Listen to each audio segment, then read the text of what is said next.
Good evening, everybody. Welcome to episode 11 of Real Time with MK.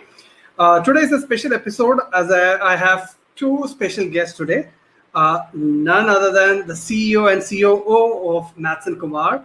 I have Mr. Mike Mattsen and Aarati Kumar today, and we have a fantastic, interesting topic to discuss today. We are discussing business process outsourcing during this pandemic, COVID-19.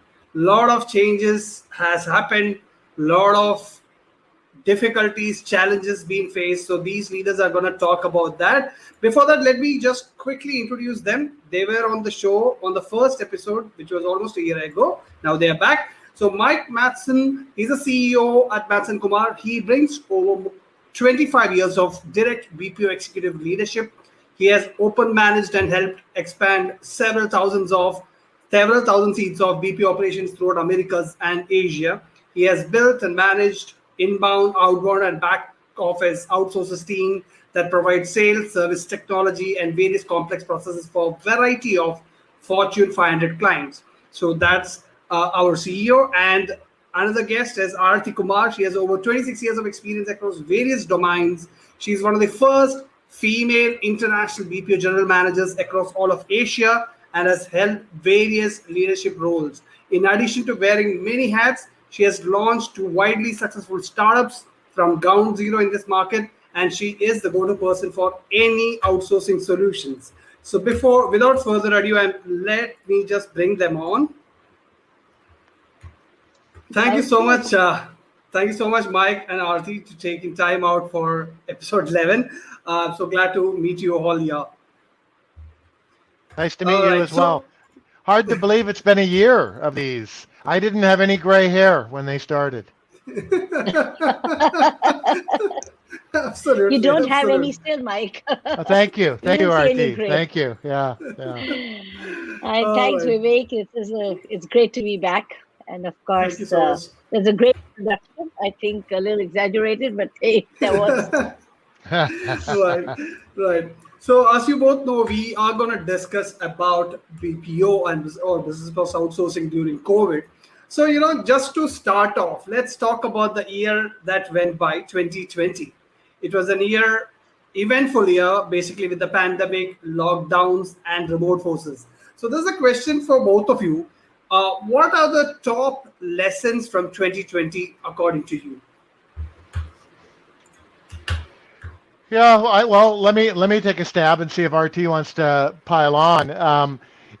I think very early on we realized personally that communicating with our team in such a quickly changing environment became not only a want, but very much a need. We needed to take communication levels to next levels because, government was coming out with lockdown rules and how that impacted workplace. And we just, we could have all been in our own little bubbles trying to strategize. Right. But what RT and I thought we recognized right away was we needed to live our mantra. One of our taglines is be transparent. And so we very quickly went to here's what we know is happening dynamic with the entire organization. And we shared what the impacts of the various changes due to COVID were and what our approach was. We asked for suggestions. We admitted that we were on new ground. But I would say big open communications in a dramatic fashion really served us well. Right. Fantastic. Anything to add on that, Aarti? I think, one of the big lessons also in addition to that is we always knew we had a fantastic team that we worked with, but I think the team really stepped up. There was absolutely no playbook. We had a lot of BCP scenarios done in the past. None of those scenarios were what we had anticipated with a complete lockdown so quick. And I have to say that, with the transparency as well, I think it really helped develop The team spirit was, just our just ability of the focus on the employees. Number one mantra that Mike and I established on day one was employee safety, and I think once we got that out there, that we will do everything we can to support our clients, to meet our clients' needs, but our first focus is employee safety. I think that really helped us driving home that message. Absolutely, absolutely. All the activities also were revolving around these two things predominantly, right? So, just going over the lessons, I would love to hear from you some of the best practices which were followed at MK, which helped the organization traverse through such a chaotic time, which was for most of the organizations. You know, there was a lot of chaos in those early weeks, and even making sure we understood what our clients wanted during this global pandemic. It was impacting them at their home, whether it was in the UK or the US or somewhere throughout India or somewhere throughout Asia Pacific, as well as where our service delivery is from, which is India.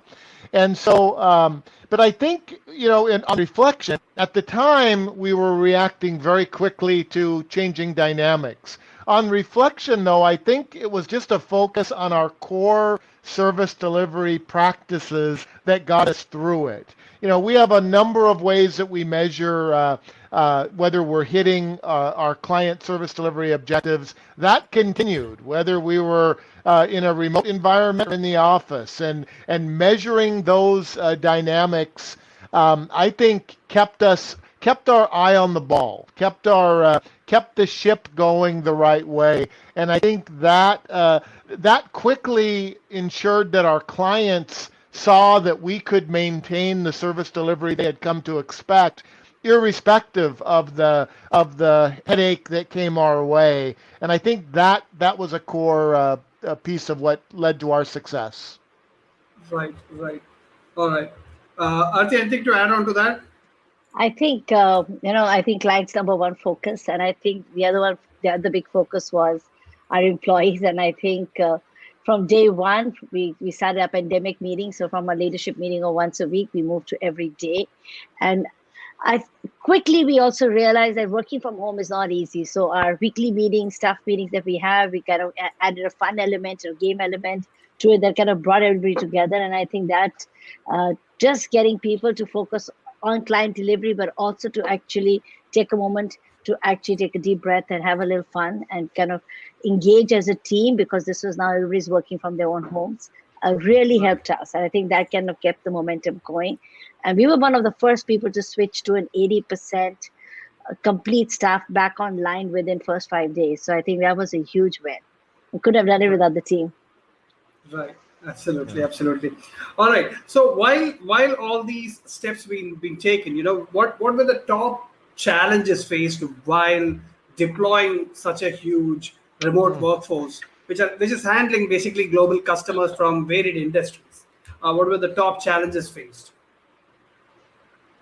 RT, I don't know if you wanted to answer, because I know that you were, we were both in India at the time, but she was managing, I think, so India announced a countrywide lockdown, to take effect in less than 72 hours.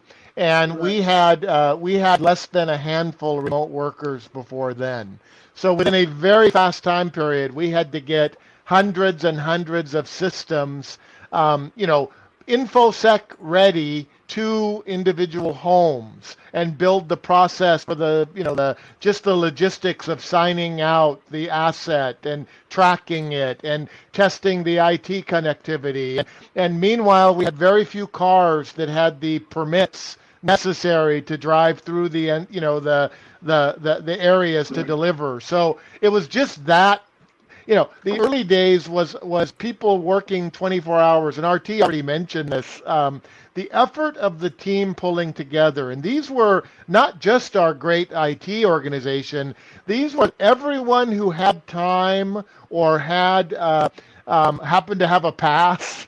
They all banded together to make this happen. Go ahead, RT. Right.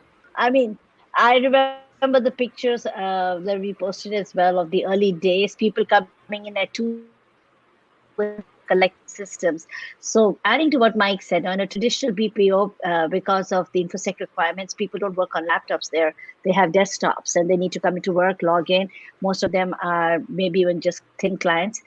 And we then had to convert to everybody getting their own machine. So not only the nightmare of logistically giving everybody a machine, but also renting them out. So, and there was, purchase, rent, whatever we could do to get a large number of systems available so that we could A, set it up, and B, give it to employees. Right. And while we have employees across 3 different cities, largely, but we also have some remote employees. So Jaipur, NCR, and when I say NCR, I mean Gurgaon. But Gurgaon has a challenge. You have to cross 3 different state borders. That means the Right. pass that we got for Gurgaon didn't work.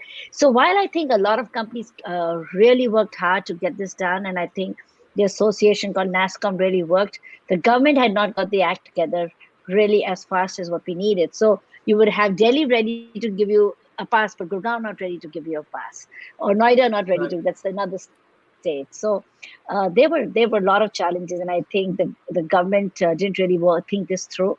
I have to say that. The sheer everybody working together, whether it was the association, our own teams, I would say even other companies within our industry, because there was a lot of exchange of best practices. Hey, I'm getting a pass from here. Why don't you log in now and the guy is going to issue a pass? That all Right. really helped. So I saw the industry coming together as one as well. I thought that was a great win for all of us. Fantastic. I think it took a entire village to get the show running. All right. So Absolutely. since both of you are a couple of industry veterans here, now I would like to pick your brains on the industry You're aspect, the BPO aging us. industry You're as aging us. You're aging us. right. So I have to get your opinion on certain things. Certain questions are focused on that. So first question is, can you please share your thoughts on some of the trends you have observed in the business processing outsourcing realm in the past 12 months or so? Sure. Well, many global economies have taken a big hit due to COVID.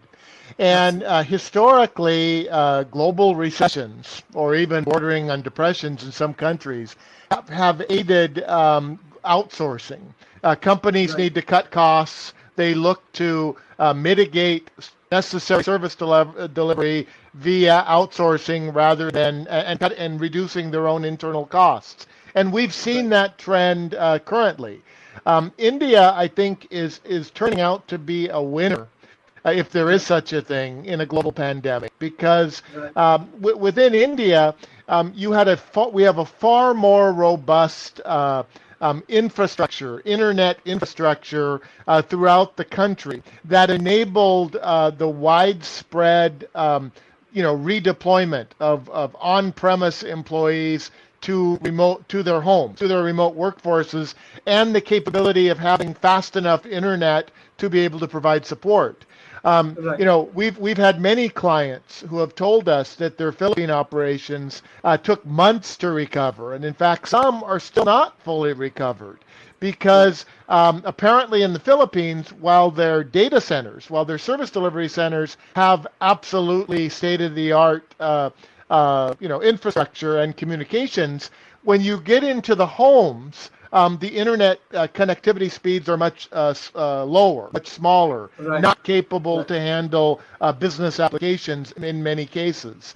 So Right. frankly, we've been able to capitalize on that. We have had 3 or 4 clients either transfer work from the Philippines or just outright move from the Philippines to India, and that's not just us. We've talked to many of our worthy competitors in the space, and they're seeing the same phenomenon.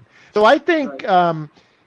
if there is one bright light out of this tragedy that is a global pandemic, as far as companies in global outsourcing, we're actually benefiting. Our revenues have grown 30% in the past year. We've added several new logos, and we've been able to do it with, as RT mentioned, a 70% remote workforce. Right. Right. Yes. Arti, you would like to add something to that? I think Mike's kind of covered it all. Right. All right. Since you touched upon this, I would like to drill down a little bit more on this, comparison between India and Philippines all the time. For fact, we know that Philippines struggled a bit and is still struggling with lockdowns impacting their BPO hubs, etc. How do you think, India kind of survived this pandemic from a business process outsourcing standpoint? Let me take this. I think if you really look at the DNA of India, I think while India has had its own lockdowns as well, I think the ability to find workaround solutions is inherent to most people within India, and I think that was also demonstrated by our team coming in at 2 o'clock in the morning. Whether we'll figure out when the lockdown happens. Let's get our systems. India Right. has had lockdowns, but our internet capability is actually pretty good. It's been tested now, not just in the metro, that's Delhi, Bangalore, Bombay, but I think even in a tier two city like Jaipur, or where employees went back home, whether it was to some of the smaller cities like Coimbatore or Mysore, we've seen people have good internet capabilities. They have multiple suppliers, so people have actually invested in multiple internet capabilities. I think that's a big plus. One of the things that I think India wasn't really utilizing was this whole remote work from home. We had a very small percentage of our team members working remotely prior to this pandemic. And even after a year, while we've got a lot of team members back, we're still at 70% work from home. And I think this process has worked because of two reasons. I think the infrastructure that's really there, but I also feel that inherently just the ability of the team members to be so flexible, which is while we say they are full-time employees in India versus and they are willing to, so in a work from home environment, you might work in the morning few hours, you might work in the afternoon. The team Right. members, and I think that's across India, were able to demonstrate that they would do whatever it takes to get the job done. So whether it meant working later in the night because I can't finish my target in the day because I had an internet problem. And that specifically, I think, helps India position itself in a better position vis-a-vis Philippines and many other countries, which kind of use the very 9 to 5, so to speak, day. So they work their shift and they log out, and if you haven't finished your work, you pick it up the next day. Right, right, right. Yeah. So you kind of answered my next question also, which was again about some of Ooh, some I'm of a the mind reader. some of the specific advantages India offers when it comes to outsourcing compared to Philippines in the current scenario. So you've kind of covered that. So let's move on. So another I think there important are a few thing. more. Sorry, I was Yeah, going to say there are a yeah, Yeah, few yeah. I more. was, please. I was Mike going to say, maybe, yeah. yeah. I mean, I can, Come. so if you look at global outsourcing from the time I started in India, way back at the turn of the century, makes me sound so old. There's been a lot of people tried India, and a lot of people tried the Philippines, and then India settled on basically they're settled on this voice in the Philippines, back office in India kind of Right, mantra. And right, some people, tried India, didn't like it, and moved to the Philippines, and vice versa.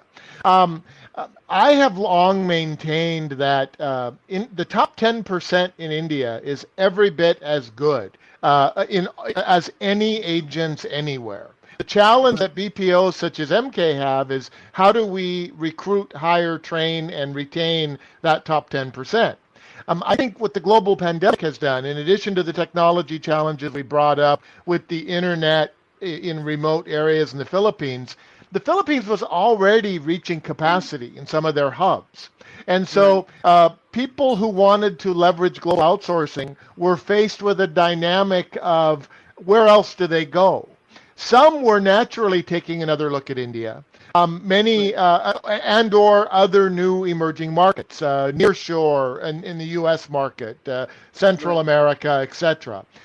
The advantage India continues to have, however, is scalable English language capabilities.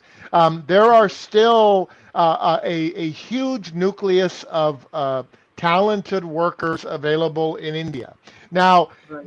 it's up to us to hire that top 10% so that people don't see any performance gaps. But RT and I have long believed we can do that.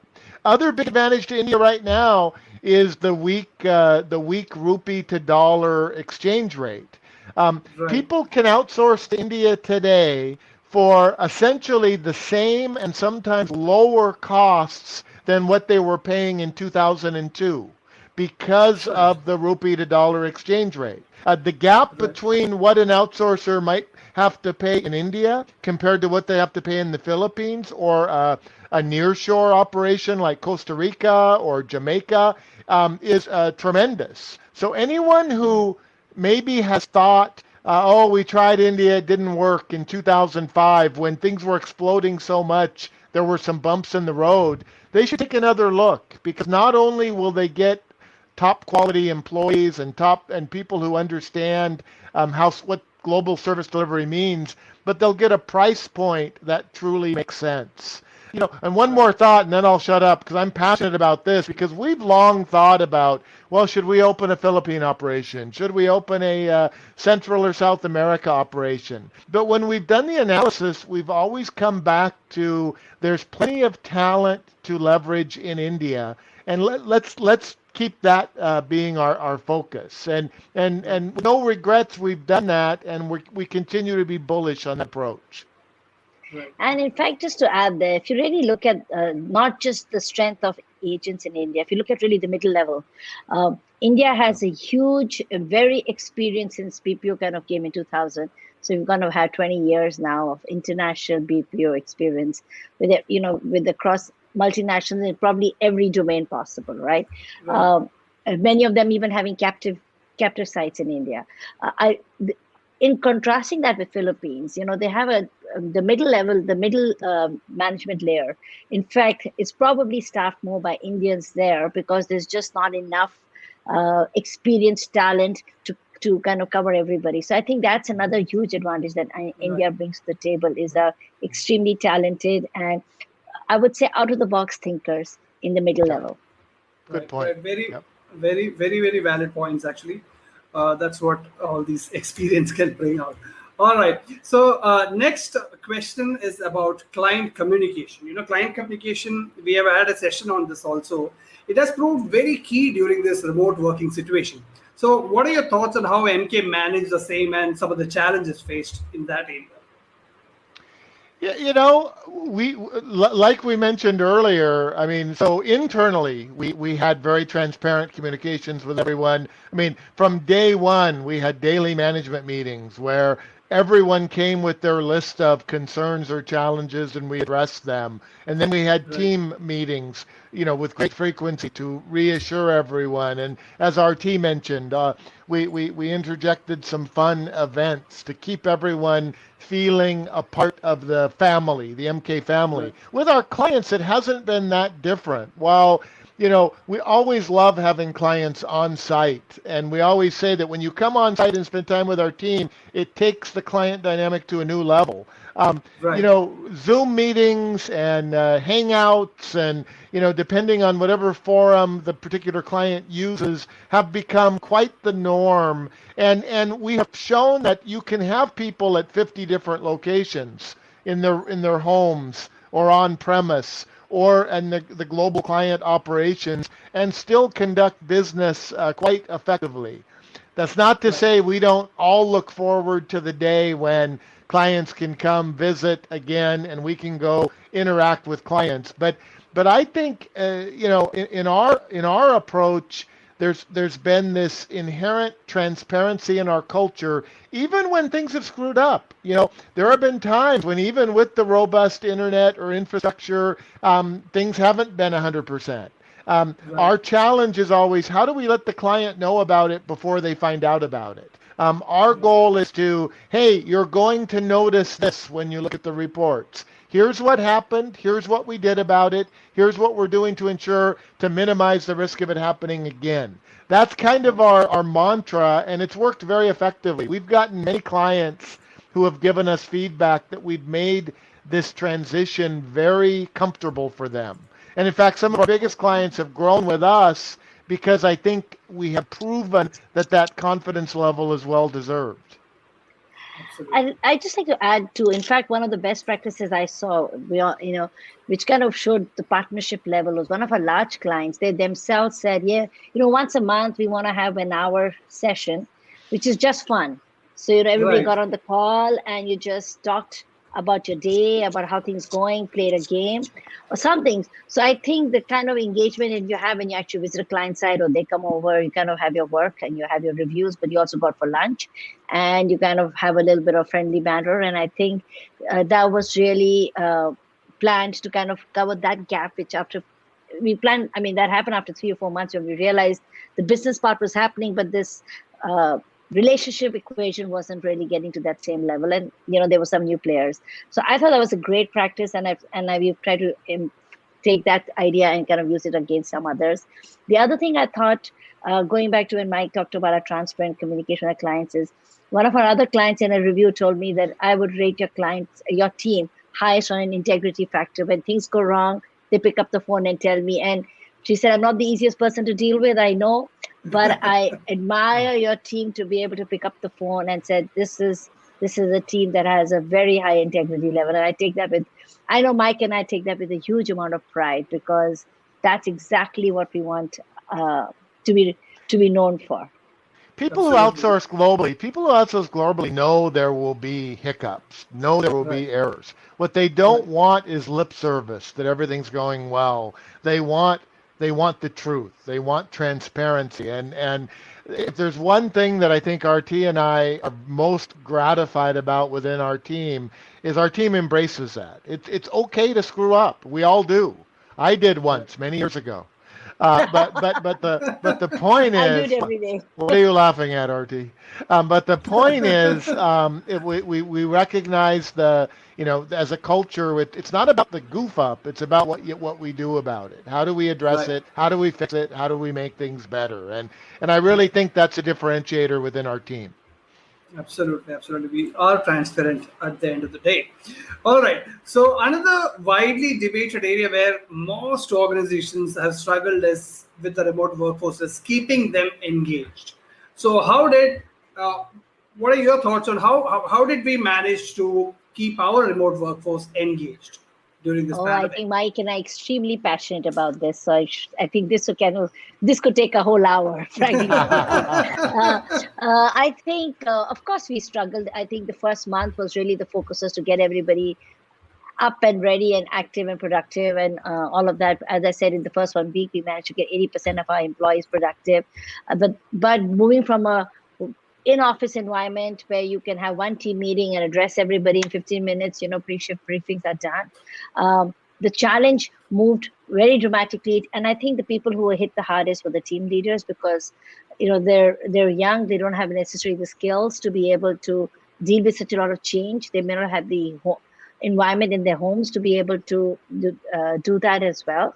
And I think that really, but I think within the first month, we realized that was a challenge. We set up a lot of things. I think our training team really stepped up. There was a lot of programs just in small bites, so that not to overwhelm anybody, to be able to how to deal in a remote environment, from how to do Zoom meetings, and how to engage on Zoom with your teams, how to engage on, there's a lot more suddenly WhatsApp happening, because there's again more informal communication. What is the right protocol there? How to actually deal with the stress of working from home. And more recently, we spend a lot of time, management times and meeting, to discuss how do we improve our employee communication? How do we reach out to employees? And because this whole MK is known for a very high employee touch point, and I think we do a lot of it, more than many other companies do. But then what happens is, when you take that away, people feel the gap. And Right. we were sensitive to the fact that now certain people will feel the gap of the absence of this great employee touch programs that we had, which was largely done from the office.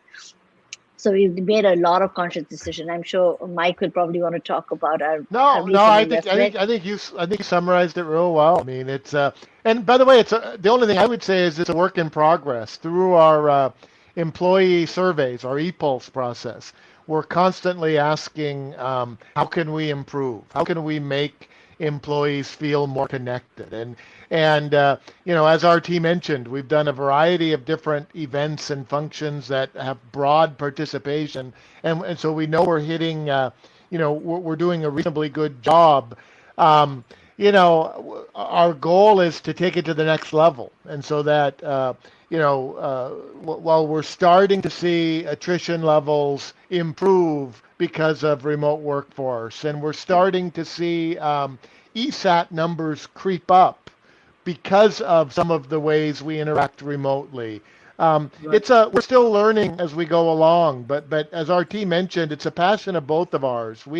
Um, Regularly, RT and I will also participate in team meetings and things, and often unannounced. We'll just show up and spend 5 minutes at the beginning of the meeting just thanking folks and giving folks a chance to ask questions. And it's always great when they have questions, right? Because it means that people are comfortable in raising issues and raising concerns. And so but it's a work in progress. We have not figured it all out yet, far from it, but I think we're getting better every month. Every day. Very nice. So that's fantastic. Okay, so now coming back to the industry standpoint, as you mentioned earlier, BPO has always seen an uptick in adoption during scenarios like the current pandemic. So what are your thoughts on the adoption in last 12 months, maybe in 2020?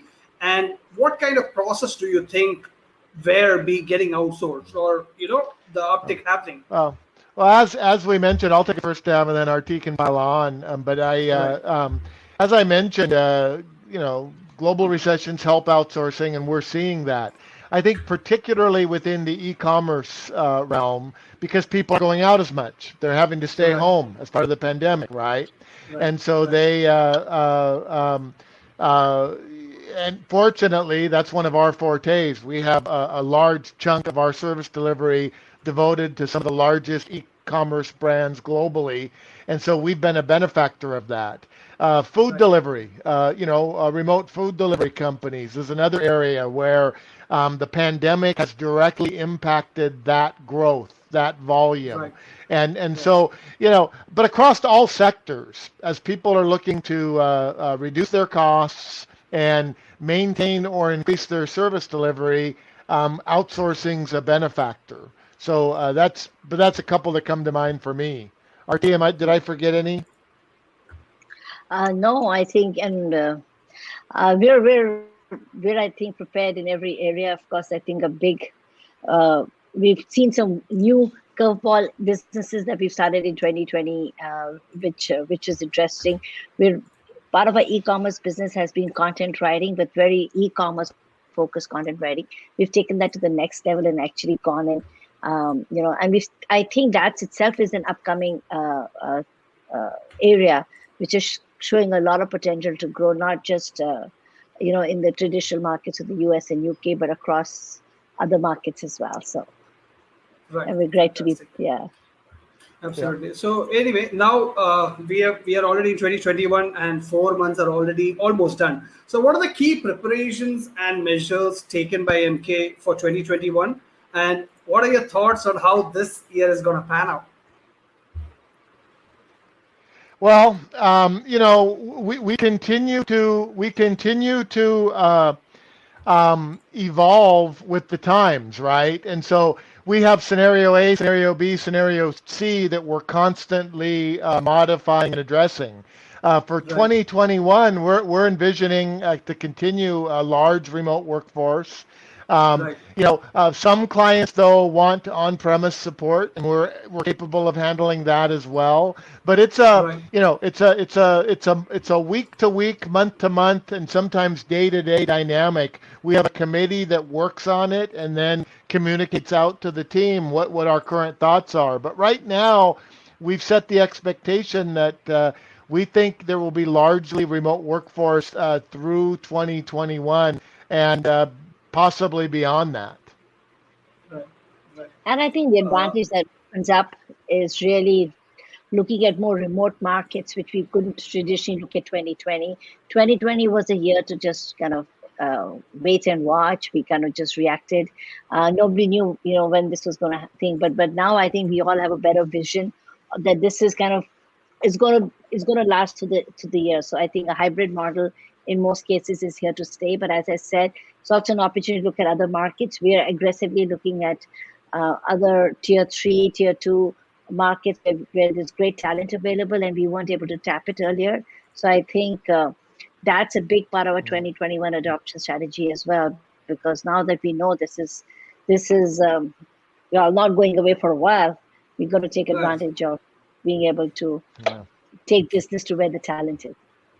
Right. Yeah. I think that's good news for the young workforce of the country also. It Right. So really is, I think. It really is. I think they, Mm. yeah. to be able to sit in your home and not have the expense of living in a metro, as you know, it's fairly expensive for a young guy or girl to come into a Yeah. city and rent an apartment or a paying guest. And so I think this is gives them an opportunity to have economic freedom, but live in their own spaces. Absolutely, absolutely. Right. So, Mike, this question is particularly for you. You are recently in India. You just Mm. went back to the US. So, how was it traveling this time around, and what kind of changes did you observe in Well, India this time? it was both very different and very much the same.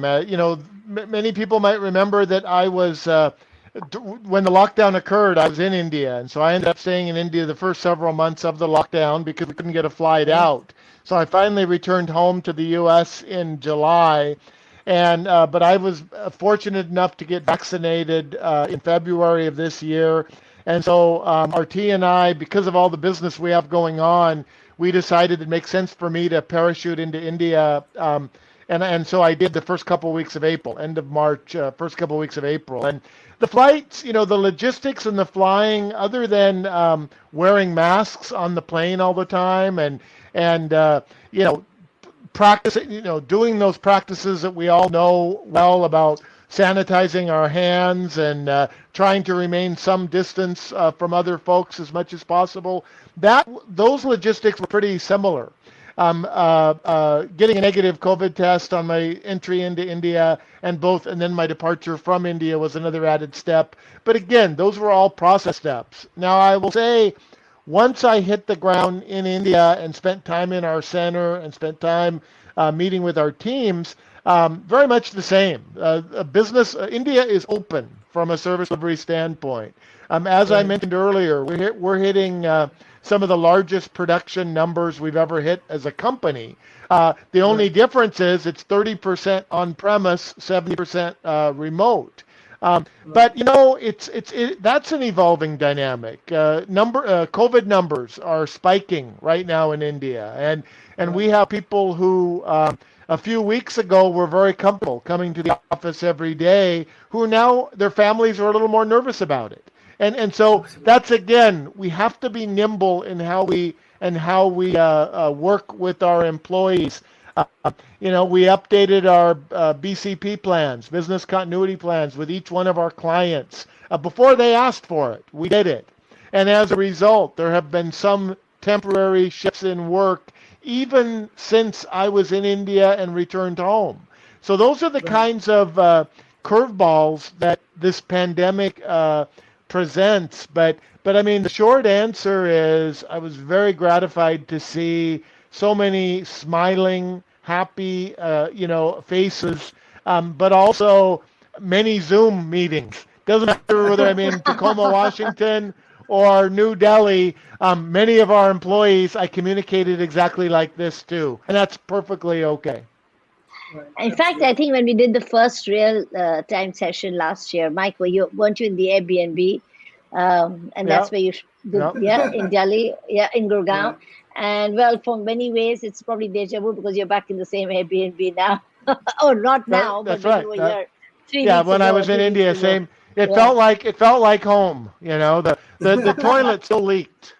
Yeah, yeah, yeah, Little too much information, but and I yeah, think, yeah.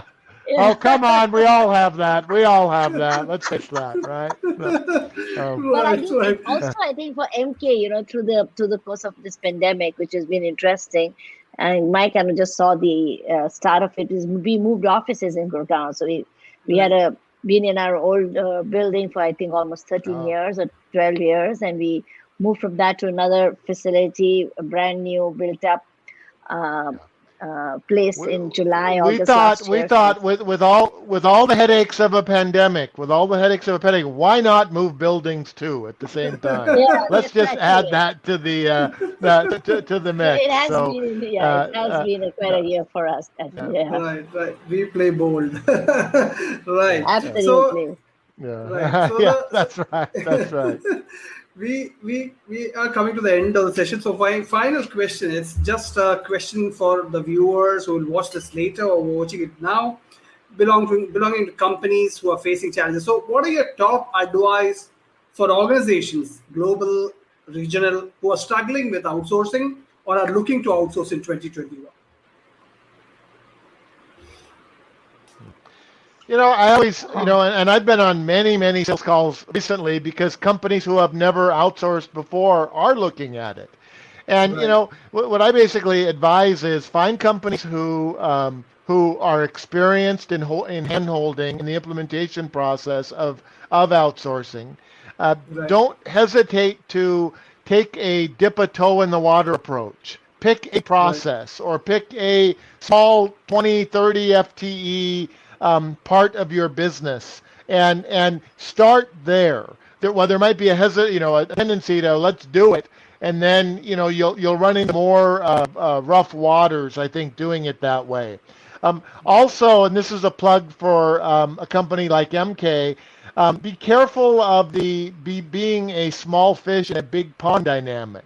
right, People might think they mitigate risk by going to one of the giant BPO players out there.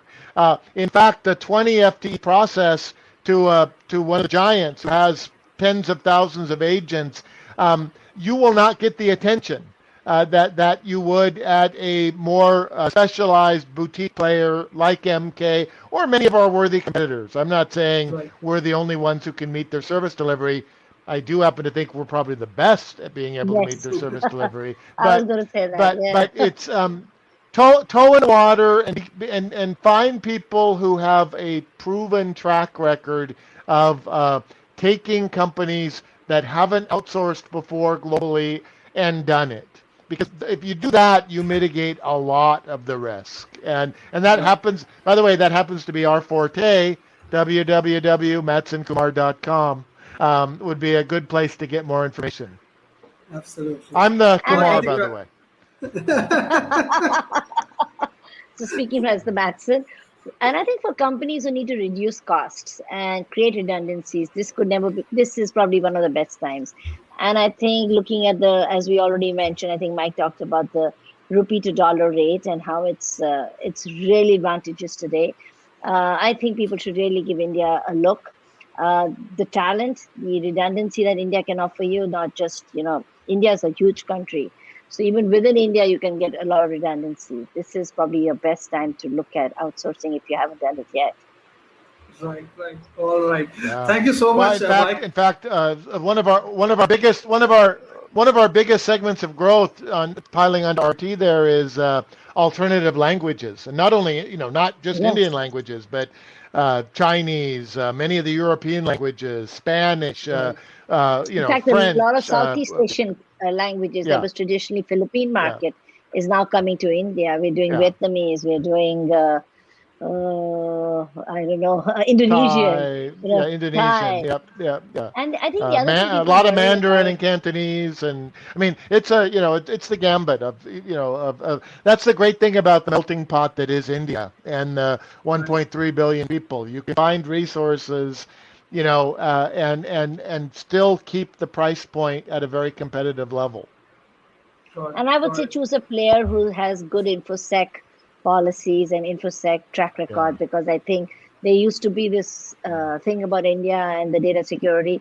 India has improved a lot. I think we have India as a country has very, very robust and sophisticated infosec. In fact, we have our Right. own separate specialized infosec team that's been doing PCI certification for global companies. In fact, not just for Right. us, Right, for years. Yeah. And I And I think always like to that's say, yeah, right. We are PCI certified, not compliant. Everyone will say, "Oh, we're PCI compliant." We're certified. We go through the audit process every year with a third party who validates independently, that we meet all the PCI requirements. And that, to RT's point, that's a huge factor that anyone who's looking to outsource needs to consider. Absolutely, absolutely. All right. Thank you so much for your time, both of you, for coming on the show and sharing your insights. Hope to get you back all soon for another topic soon. Stay safe and thank you so much.